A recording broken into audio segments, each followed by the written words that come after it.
Minsan ay gusto ko silang sagutin. Kaso sabi ko wag na. Kasi kahit na tama ako, magiging mali lang ako sa kanila. Pagod na ako sa pamilya niyang burara at makalat sa bahay.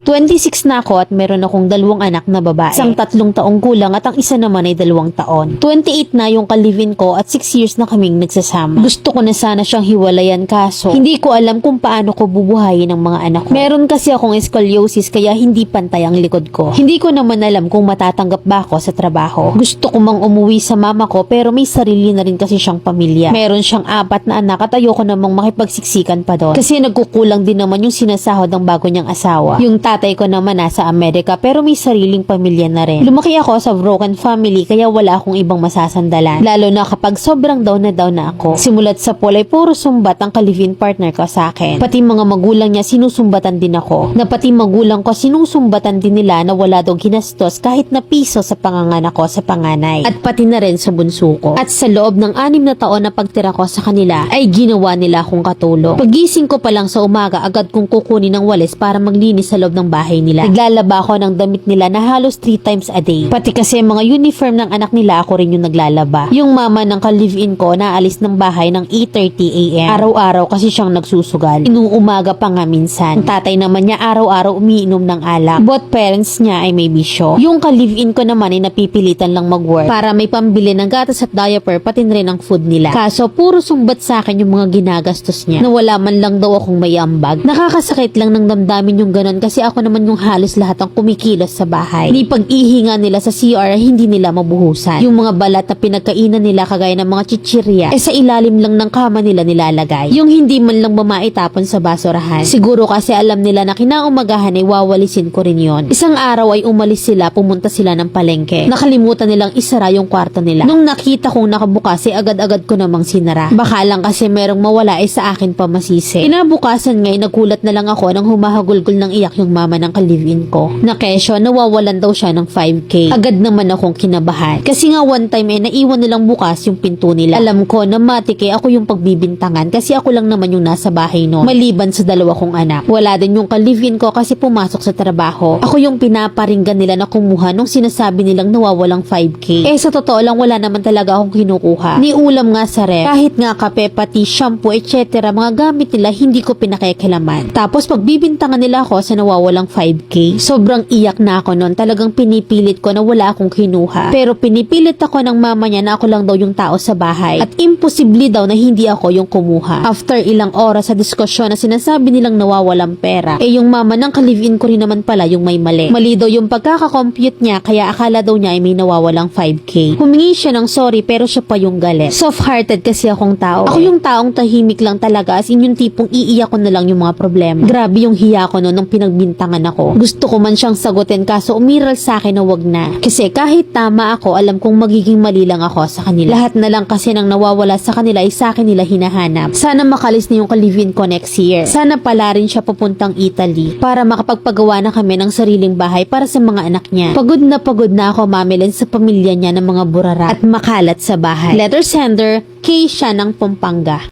Yung sitwasyon nyo malala, tapos ang option mo para makaalwan, puro hingi ng tulong at pagsandal. Once nagpamilya ka na, matik na hindi na kayo obligasyon ng mga magulang nyo. Bakit sinisilip yung magulang mo nung nanganak ka? Abay, responsibilidad yun ng ka-live-in mong tukmol na napipilitan ko nung mag-work. Abay, malala, ano? Gagawa ng pamilya tapos pagtatrabaho napipilitan. And enjoy nyo yung moment para mag-create ng bata. Abay, igapang nyo yung sustento. Mima, bata ka pa, hanap ka ng mag-aalaga sa mga anak mo. Magtrabaho ka or magtinda-tinda para may sarili kang bubunutin. May mas malala pang sitwasyon sa'yo pero nakakapagtrabaho. Nangangatulong ka nga ng libre. Yung anak mo 1 taon lang yung pagitan. Abay, mag-contraceptive ka. Baka mamaya makatatlo ka pa. Hindi naman siguro ganun kalala yung scoliosis mo kasi ginawa kang alila. Dinaig mo pa yung vacuum simot lahat. Tsaka medyo alanganin ako dyan sa ka-live-in mo ha. Kasi inang makasumbat na wala kang may ambag sa kanya. Matakot ka pag nakaalis yan. Ang totoong padre de pamilya hindi kinukwenta lahat ng binibigay sa pamilya. Kundi mas inaalala kung paano maging isang mabuting ama.